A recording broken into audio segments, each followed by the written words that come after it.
ठाणे शहर आयुक्तालयाच्या गुन्हे शाखेने सुद्धा गुन्हा जो आहे तपासाला घेतलेला आहे आणि या तपासाअंतर्गत प्रमुख आरोपी जो आहे मलया प्रदीप मेहता याला जे आहे याला ताब्यात घेतलेला आहे आणि या गुन्ह्याचा पुढील तपास जो आहे हा चालू आहे। या गुन्ह्याशी संबंधित जे काही शेअर होल्डर्स आहेत किंवा बाकीचे काही लोक आहेत यांनाही आपण यांच्याकडे चौकशी करतो आणि चौकशीमध्ये जे काही पुढे निष्पन्न होईल त्या अनुषंगाने पुढील कारवाई होतो।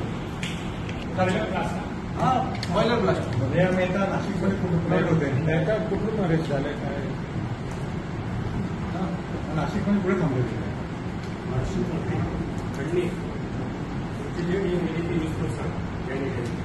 सदरबाबत क्राईमच्या अंतर्गत तपास चालू होता। त्यामध्ये मुख्य आरोपी हा मलया मेहता यास आम्ही ठाण्यामधलं ताब्यात घेतलेलं आहे। तो मुख्य आरोपी आहे।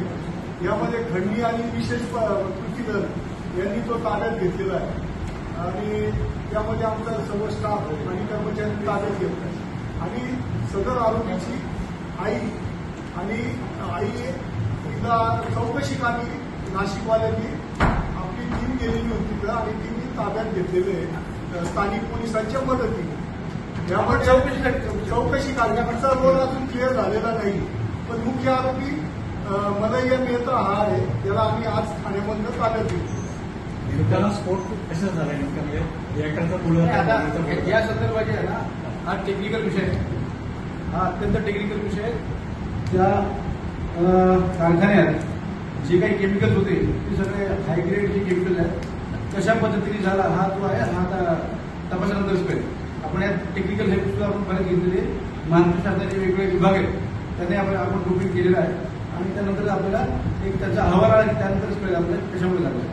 सर त्याच्यामध्ये पुढे असं आलेलं आहे का तिथं जी सुरक्षा उपाययोजना त्यांनी करायला हवी होती कामगारांची आणि जे एकदम अतिज्वलनशील केमिकल वगैरे होते त्याचा साठा करण्याबाबत जे काही नियम आहे तर त्याचं त्यांनी काहीच पालन केलेलं नाही।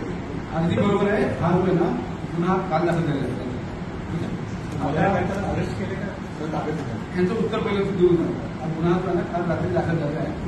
तपास जो आहे अजूनही प्राथमिक अवस्थेत आहे। आपण कुठले केमिकल्स हँडल करत होते त्या केमिकलच्या स्टोरेजची त्याच्या मुवमेंटची काय पद्धत आहे कशा पद्धतीने ते केली पाहिजे त्या ठिकाणी व्यवस्थित सुरक्षिततेच्या उपाययोजना केलेल्या होत्या की नाही त्यासंदर्भात शासनाच्या गाईडलाईन्स काय नियम काय हे सगळं आपण घेऊ त्याचा विस्तृत आहे तो सगळा जो आहे तपास हा जो उद्या होईल। ज्या अरेस्ट केलेला आहे त्याला उद्या पुढे घेऊन सेक्शन वगैरे का वाढलेलं आहे नाही सध्या नाही।